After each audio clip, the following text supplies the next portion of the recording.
ನಾಗರ ಪಂಚಮಿ ಹಬ್ಬ ಅನ್ನೋದೇನೈತಲ್ಲ ಬಹಳ ದೊಡ್ಡ ಹಬ್ಬ. ಅದಕ್ಕಾಗಿ ನಮ್ ಹಿರಿಯರು ಹೇಳಿದ್ದು ನಾಗರ ಪಂಚಮಿ ನಾಡಿಗೆ ದೊಡ್ಡದು ಅಂತ. ನಾಗರ ಪಂಚಮಿ ಹಿಂದಿರೋ ವಿಜ್ಞಾನವನ್ನ ನಾವು ತಿಳ್ಕೊಳಕ ಬೇಕಲ್ಲ. ನಾಗರ ಪಂಚಮಿ ಬರೋದು ಮಳೆಗಾಲದಾಗ. ಮಳೆಗಾಲ ಅಂದ್ಮೇಲೆ ಕೇಳ್ತೀರಾ, ದೇಹದೊಳಗ ಕ್ಯಾಲ್ಸಿಯಂ ಪ್ರಮಾಣ ಕಮ್ಮಾಗಿರ್ತತಿ. ಅದಕ್ಕಾಗಿ ನಮ್ ಹಿರಿಯರು ಉಂಡಿಗಳನ್ನ ಮಾಡಿದ್ರು. ಎಗದ್ರ ಉಂಡಿ ಮಾಡ್ತಾರಂದ್ರ ಎಳ್ಳು ಉಂಡಿ ಮಾಡ್ತಾರ, ಶೇಂಗಾದ ಉಂಡಿ ಮಾಡ್ತಾರ, ಅಳ್ಳಿಟ್ಟಿನ ಉಂಡಿ ಮಾಡ್ತಾರ. ಯಾವ್ಯಾವ ಧಾನ್ಯಗಳದವಲ್ಲ ಆ ಎಲ್ಲಾ ಧಾನ್ಯಗಳ ಉಂಡಿಯನ್ನ ನಮ್ ಹಿರಿಯರು ಮಾಡ್ಕೊಂಡು ಬಂದಿದ್ರು. ಆ ಧಾನ್ಯಗಳು ಏನಂತ ಹೇಳಿ ಇವತ್ತಿನ ವಿಜ್ಞಾನ ಹೇಳ್ತತಿ.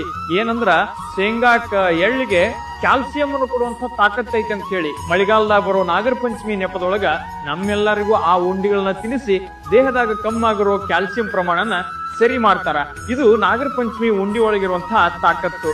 ಆದ್ರೆ ಇವತ್ತಿನ ದಿನಕ್ಕೆ ನಾವೇನ್ ಅನ್ಕೊಂಡ್ಬಿಟ್ಟೇವ ಅಂದ್ರ ನಾನು ಸ್ವೀಟ್ ತಿನ್ನಲ್ಲಪ್ಪ, ನಾನು ಸಿಹಿ ತಿನ್ನಲ್ಲಪ್ಪ ಎನ್ನುವಂತ ಶೋಕಿ ಮಾಡ್ಕೊಂಡು ಬದುಕಾಕತ್ತೇವಿ. ಜೊತೆಗೆ ಜೋಕಾಲಿಯನ್ನ ನಮ್ಮ ಹಿರಿಯರು ಬಹಳ ಅದ್ಭುತವಾಗಿ ಆಡ್ತಿದ್ರು. ಜೋಕಾಲಿ ಆಡೋದು ಯಾಕಂದ್ರ ಜೋಕಾಲಿ ಆಡೋದ್ರಿಂದ ನಮಗ ಧೈರ್ಯ ಬರ್ತತಿ. ಯಾರು ಹೆಚ್ಚೆತ್ರ ಹೋಗ್ತಾರ ಅನ್ನೋದನ್ನ ಸ್ಪರ್ಧೆಯನ್ನು ಕೂಡ ನಮ್ಮ ಹಿಂದಿನ ಕಾಲದೊಳಗೆ ಹಿರಿಯರು ಮಾಡ್ತಿದ್ರು. ಜೊತೆಗೆ ಜೋಕಾಲಿಯ ಉದ್ದೇಶ ಏನಂದ್ರ ಜೋಕಾಲಿ ಅನ್ನೋದು ಜೀವನ ಇದ್ದಂಗ. ಮ್ಯಾಲ ಹೋಗ್ಲಿ ಕೆಳಗ್ ಬರ್ಲಿ, ನಮ್ಮ ಜೀವನ ಸೋಲರ ಕಾಣ್ಲಿ ಗೆಲುವರ ಕಾಣ್ಲಿ, ಆದ್ರ ನಾವು ನಂಬಿಕೆ, ಕಾಯಕ, ನಿಷ್ಠೆ ಎನ್ನುವಂತ ಹಗ್ಗವನ್ನ ಗಟ್ಟಿಯಾಗಿ ಹಿಡ್ಕೊಂಡ್ರ ಗೆಲುವು ನಮ್ದು ಅನ್ನೋದು ಆ ಜೋಕಾಲಿ ಒಳಗಿತ್ತು. ನಮ್ಮ ಸಂಸ್ಕೃತಿ ಒಳಗಿರುವಂತದ್ದನ್ನ ಅಚ್ಚುಕಟ್ಟಾಗಿ ನಾವು ಆಚರಣೆ ಮಾಡಿದ್ರೆ ಮಾತ್ರ ನಾವು ಚಲೋ ಮನುಷ್ಯರಾಗೋದಕ್ಕೆ ಸಾಧ್ಯ.